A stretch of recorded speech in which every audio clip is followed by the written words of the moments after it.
Yay! It's my fantasy football show. You should watch it. Oh, hello, boys and girls, children of all ages. That's right. It is time once again for everybody's favorite fantasy football weekly episodic show, the FTFL. Weekly update is I, your host, Brett Sieber, and of course, the owner of the now 1-6 Hulkamaniacs. Oh, yay! But don't let the smile fool you. Reaper, 2 weeks ago I pleaded with you. Last week I begged you. This week, I'm done with that. And now I'm coming to you. You don't need to find me because shortly I will see you. But I guess until then, we'll continue with this fun show that everybody seems to love and can't get enough of. Oh, this week, John, Team Dickweed, what? Moves to 6-1. When was the last time John was 6-1? That's never happened. Well, actually, it hasn't happened. However, we'll break down how good he's been and when the last time he was actually this good. And of course, I got off the schneid. No longer are there any teams left in the FTFL without a win. Nope. I have my first one, maybe my only one, which is again, why, Reaper, you should just take me out. But you don't seem ready. In fact, I think you need me. I think you need this show. But we'll find out. Oh, we will soon enough. Now, before we get into the games, one last bit. There were several trades this week, 3 of which including Make America Great Again, where he first traded away Justin Jefferson for Derrick Henry in a second-round pick. Now, does Derrick Henry have much left in the tank? I don't know. Is Justin Jefferson a bona fide keeper and maybe the best receiver in the league? What does the smile tell you? Now, he also wasn't done there. He traded away Tyreek Hill for Deebo Samuel and another second-round pick. Now, I'm not one that maybe is the greatest fantasy football mind. Let my fantasy success just show you that. However, Tyreek Hill and Justin Jefferson are 1A and 1B, and you got second-round picks for them. You were 4-2 when you made the trade. Now, you also made a third trade where you shipped off a no-name player and one of those second-round picks for one Isaiah Pacheco. Now, I don't know if you know something we don't know, or maybe you think you're playing chess on a level that doesn't really exist. And in that sense, maybe I'm the one that shouldn't be smiling. Maybe it should be you. Maybe you're the one who has it all figured out. Well, lastly, Eric and Matt made a trade where Eric sent, well, look at this. It appears I've made a mistake. In all of my excitement and delirium, Sid didn't get Deebo Samuel. He got Jacoby Myers. And a fourth.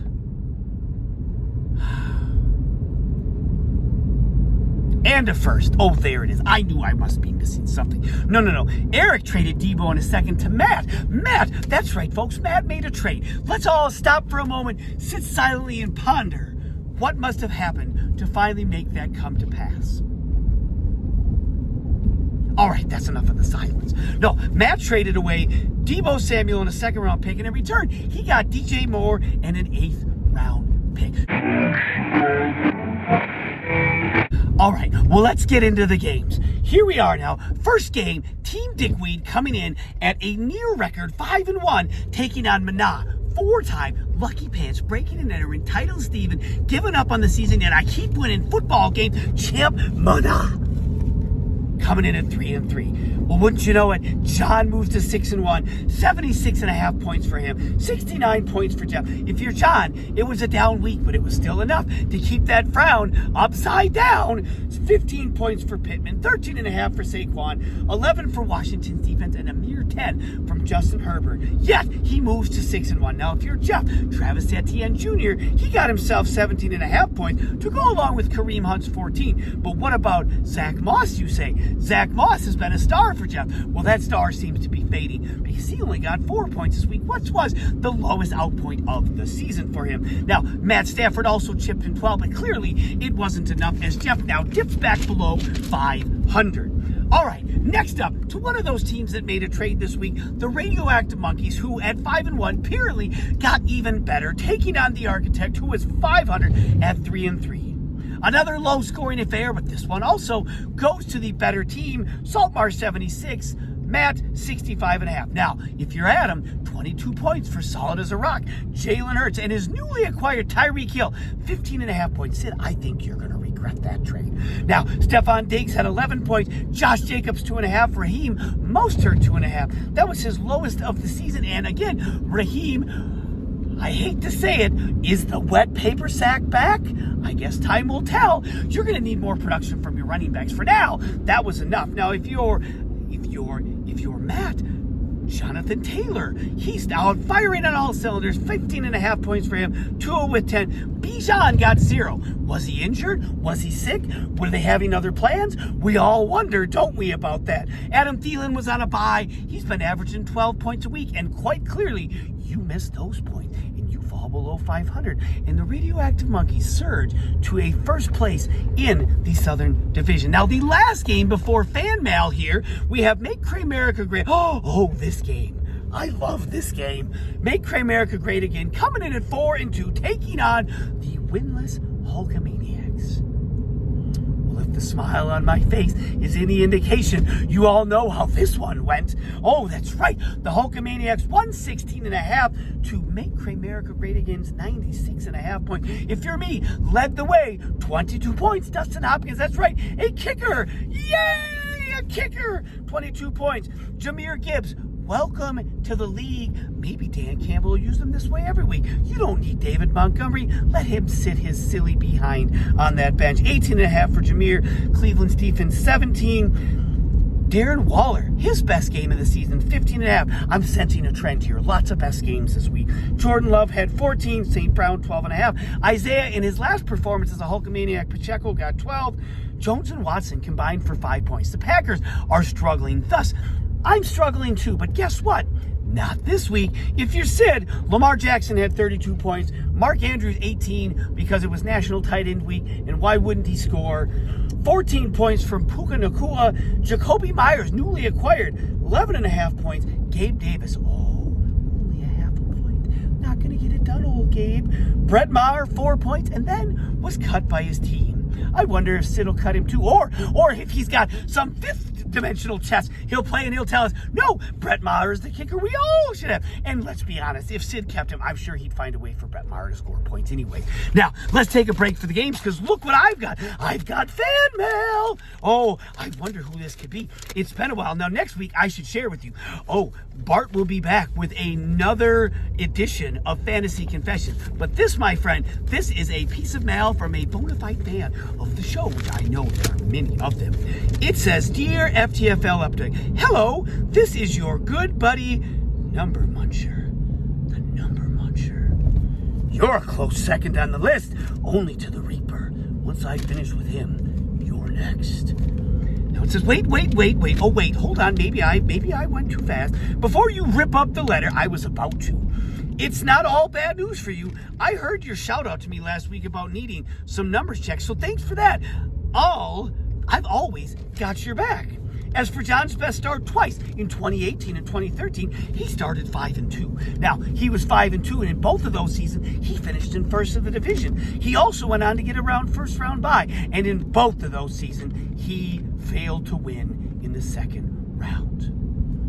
Will he break the mold? Will he finally make it back to the Fantasy Bowl? Will the draft be at John's house next year, meaning he has to be there? Oh, that would just be amazing. Now, on to the next part. As for your offer, congrats on your first win. Well, thank you very much, Number Muncher. As you can see, it has made me very happy. Your 0-6 start isn't the worst in league history. In fact, all you have to do is go back to last year to see that Matt started 0-9. So guess what? You're doing just great. Keep on crunching those numbers. Sincerely, the Muncher. Well, you know what, Number Muncher? That was awesome. Thank you so much. And you know what? Maybe you're not number 2 on the list. Maybe like 4 or 5. But for sure, you're not number 1, because we all know who that is, and we'll be seeing that individual soon. But before that, I suppose we should finish out this week. Next up, the Southbound Packagers coming in at 4-2, taking on the Mixing Cocktails in the battle for second place in the FTFL North Division. This one, another game where neither team scored 100 points. 86.5 for Adam, 56 for Andy. Another a lackluster performance, which Andy has kind of skirted around. At 4-2, he is not a dominant 4-2. But you know what? It doesn't really matter as long as it's a W. If you're swart, 18 points for Alvin Kamara, 17 points for Mike Evans, and 13.5 points for James Cook. Kenneth Walker III, 7 points, and he's got an owie. Oh, that would be terrible. I'm not crying, I'm smiling. Don't you see it? If you're Andy, Dallas Goedert had 12.5, and no one else had double-digit scoring. 5 buys in your team. It was a rough week for you. You survived. Good news, there are no buys here in Week 8. Yay! Last game of the week before we stud-dud cringy our way on to week number 8. The Pack Attack coming in at 1-5, taking on the Valhalla Vandals. Pretty sure this is his name, right? Keep driving. And the Valhalla Vandals, wouldn't you know it, they scored 119 points. And Eric, you only scored 93. So according to the math that's taught in Browerville, you lost. If you're Peter, 36 from Patrick Mahomes, 20 hit from Travis Kelce. Of course, we all know why he's playing so well. Because he's a good tight end. That's why. You had 19 points from Brown, 13 points from Youngway.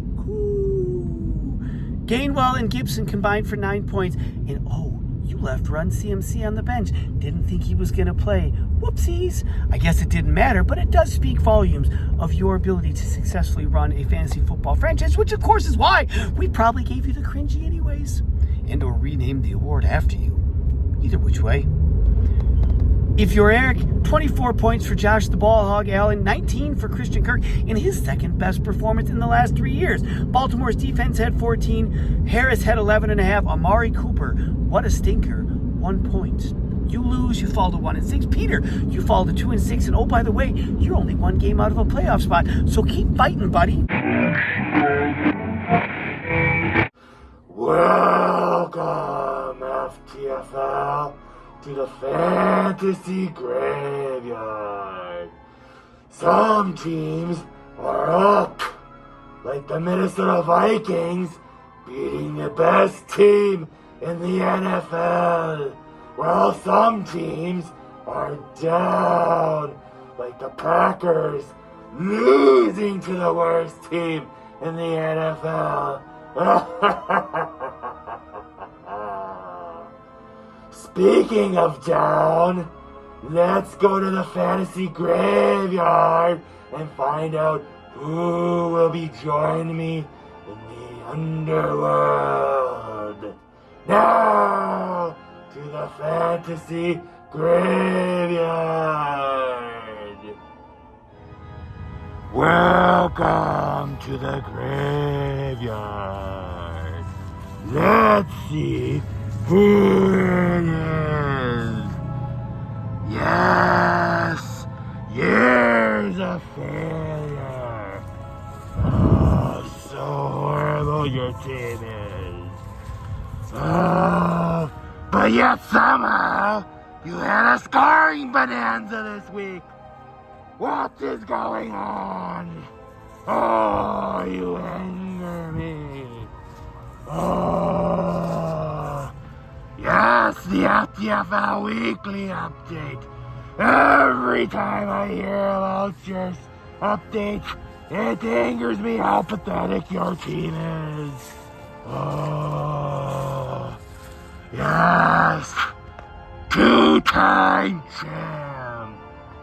Oh, let's see who it is. Who could it be? Yes, the Vingy Cringy always reminds me how pathetic the Van Halla Vandals are. Your season is over.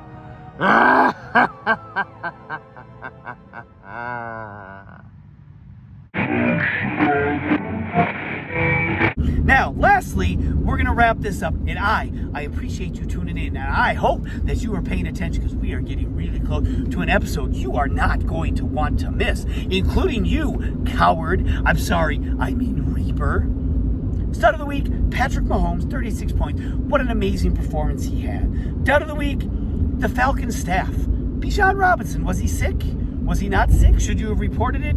I mean, again, in the end, it was only a game you cost Matt, so it's not that big of a deal. I hope Bijan's okay, really. He seems like a nice guy. Plus, I like his hair. He's got nice hair. As far as the cringy, I mean, you won. However, you left CMC on the bench. I don't understand what you were thinking. In fact, you probably weren't thinking at all. And were you even paying attention? Well, maybe it's time to start paying attention because you're not out of the playoffs yet, and you might be able to finally make this work. Well, that's it. We're going to go ahead and now read off the games for Week 8. This week's games pick all teams with worse records than their opponents. Time to make up some ground, losers. Starting with Cramerica, 4-3, taking on the Architect, the once sought-after great team, the Architect. Mixing Cocktails, 4-3, taking on 2-5 Van Hella Vandos. So much for heaven. Hulkamaniacs at 1-6, taking on Dickweed at 6-1. Who would have thought? Mana, taking on the Southdown Pachyderms. Let's see what happens there. And the 6-1 Radioactive Monkeys take on the 1-6 Pack Attack. What happened there? Alright. Good luck this week. And then, my friends, I am going to have myself a wonderful rest of the evening as I prepare to finally force the Reaper's hand. I'm coming.